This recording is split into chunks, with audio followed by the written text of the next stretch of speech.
Insurgency Sandstorm has just revealed a release date for its next big update called Operation Warlord. And for those of you that don't know the new features that will be coming in this update, it will be featuring two brand new weapons, which are the P90 and the Vector, a brand new map called Gap, which takes place in a city separated by slums and luxurious hotels, a new game mode called Ambush, in which basically you have to escort the VIP to the objective as the extracting team or hunt down and eliminate them as the ambushing team, and a bunch of other new features in this update which we will get into later in this video. This update is going to be released on November 16th. However, that release date is for PC players only. Unfortunately, console players, including myself, we are still gonna have to wait a bit longer. This information was announced through Twitter from the developing team saying update 1.11 is coming to PC November 16, 2021. Get ready for Operation Warlord.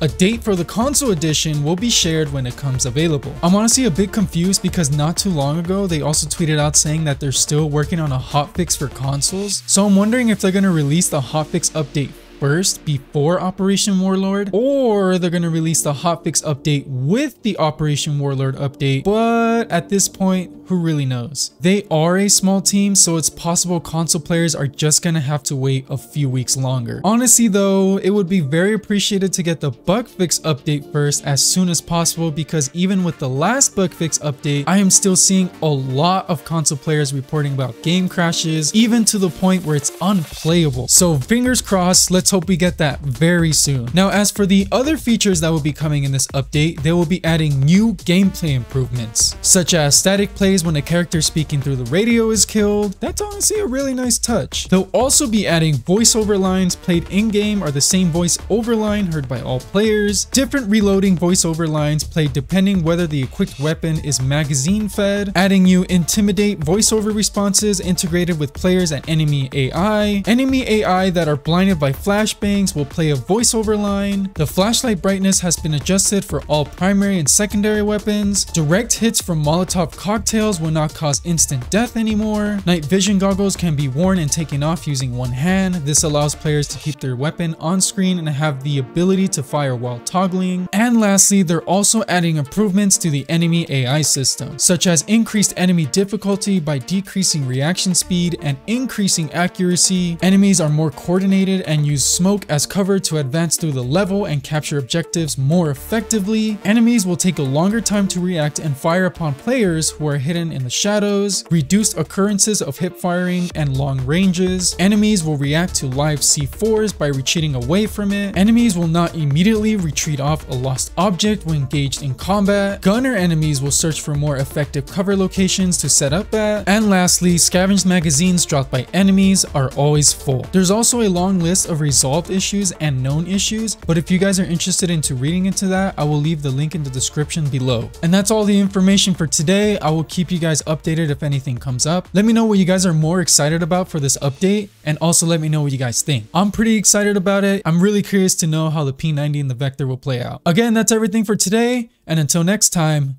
peace.